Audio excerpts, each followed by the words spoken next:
Okay, good morning, everybody. We have ourselves some pork tenderloin here. This is the other half of the tenderloin I made a Chinese pork stir fry with the other night. What we're gonna do here is put a dry rub on it.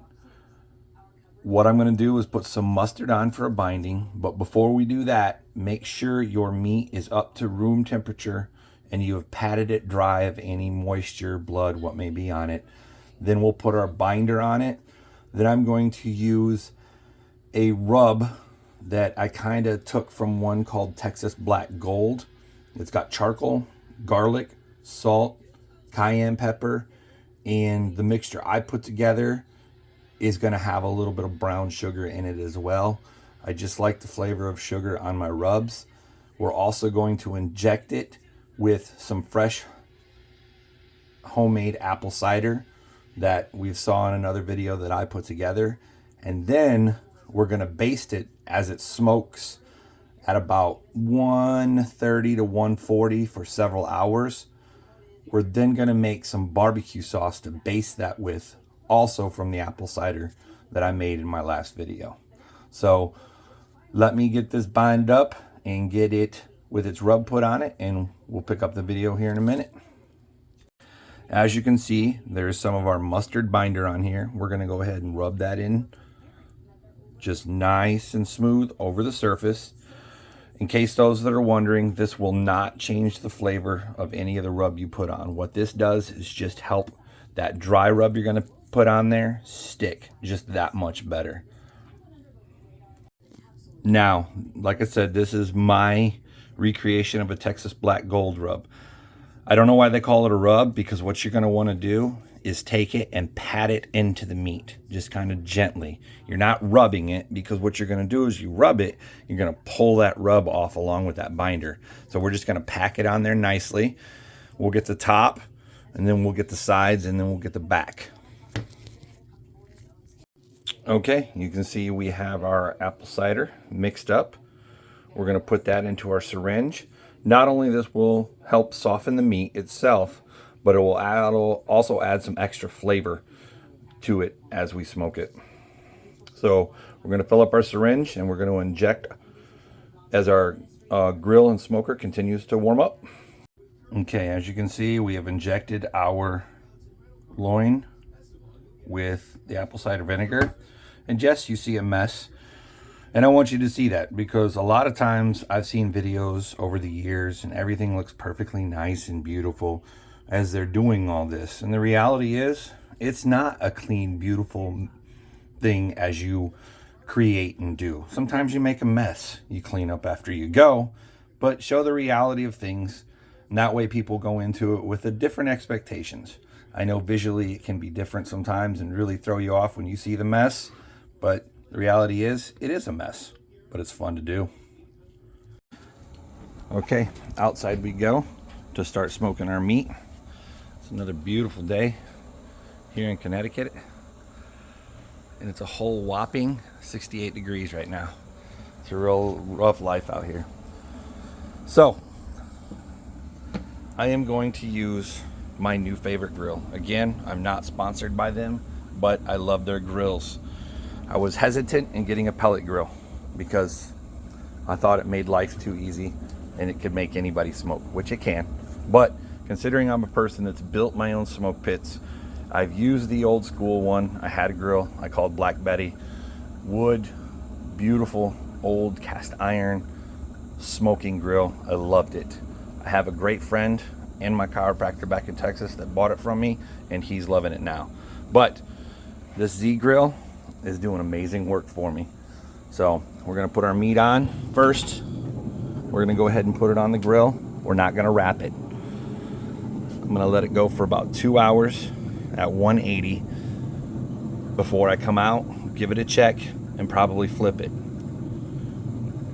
What I'll do is get fat side up and then fat side down. I like to just flip it once or twice during it. And during its last hour or so of smoking, I will wrap it and let it spend about an hour in there. It's gonna get nice and soft. It's gonna get smoky. It's gonna be delicious once we get done with everything. And it's gonna go great with that apple cider barbecue sauce that we're gonna create. Okay, it looks like we've got our internal temperature on our pork at about 142.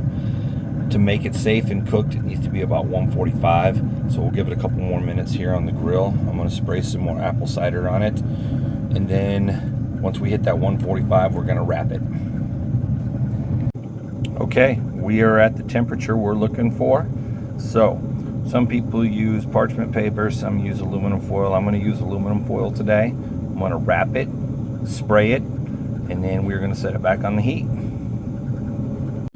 Okay, we've got aluminum foil underneath. We've got it flipped upside down. We're going to spray a little bit of apple cider on there. Some of that liquid in there. And then we're going to go ahead and wrap it up tight. We'll probably leave it on there for about another hour, hour and a half, and we will check it again. The pork is finally off the grill. We're just going to get a shot of her. I'm going to rewrap it and let it set for about a half hour. And then we're going to try to pull her apart. Still have plenty of juice in there. As it cools, it'll reabsorb some of that. And we should have some good eating tomorrow night. Okay, we have the grill up to temperature. We're going to start putting our meatballs on the grill. And those all set up. Okay, here's our sweet potato squash. I've got it cut in half. I've got the seeds cleaned out of one side. I've got one side to clean and one more to cut in half, and we're going to stick those on the grill and start to roast those. Okay, so we have our sweet potato squash all seeded out, and I have rubbed some avocado oil on the outside and the inside. We're going to put these on the grill. One thing to remember, this is a thin-skinned winter squash. You can actually eat the outside as well. So it's edible, so you don't have to worry about it, especially when you're roasting it.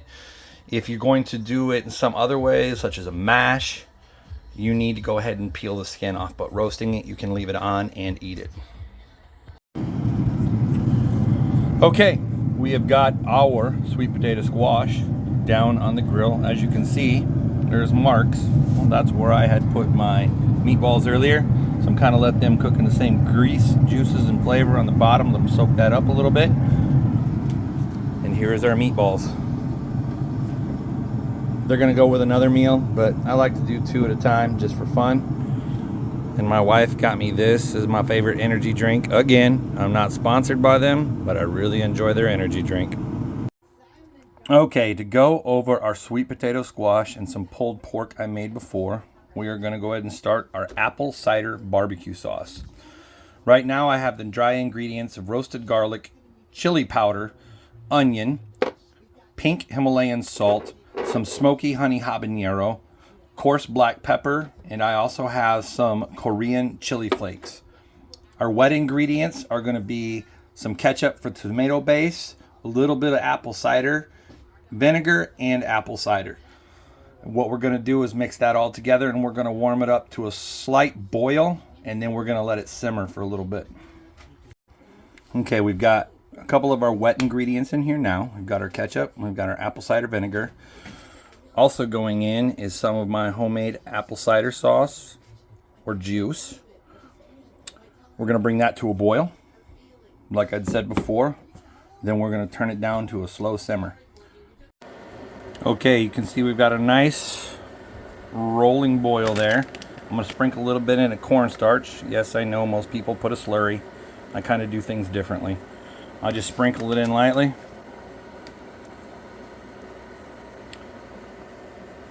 And then we'll mix it in there. Okay, we've turned down the heat. We're going to let it simmer for a little bit as you see it cool and some of that steam blow back up in our face.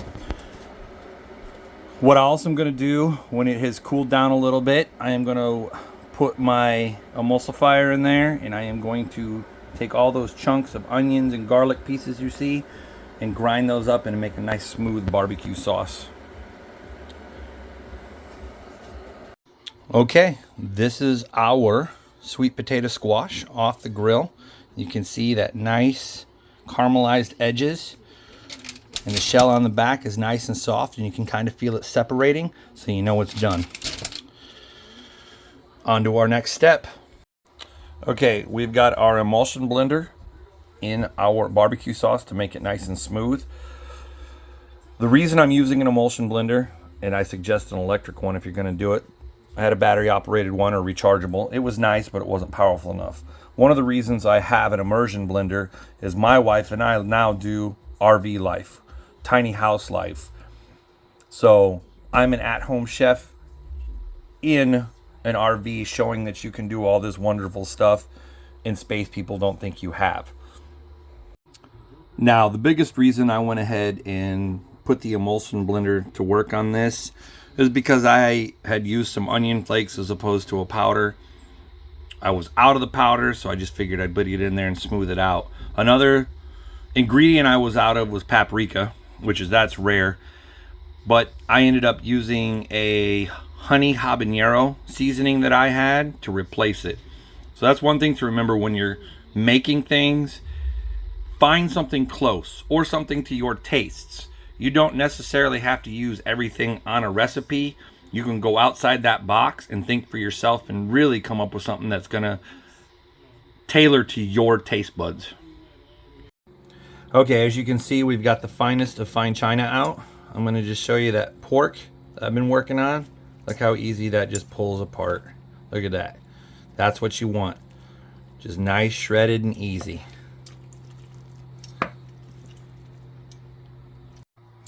And here is tonight's meal. We took some of our sweet potato squash that we roasted on the grill. That pork that I started making yesterday, as you can see, that nice pink from the smoke ring that was in there, all pulled apart. We stuffed that in our sweet potato squash.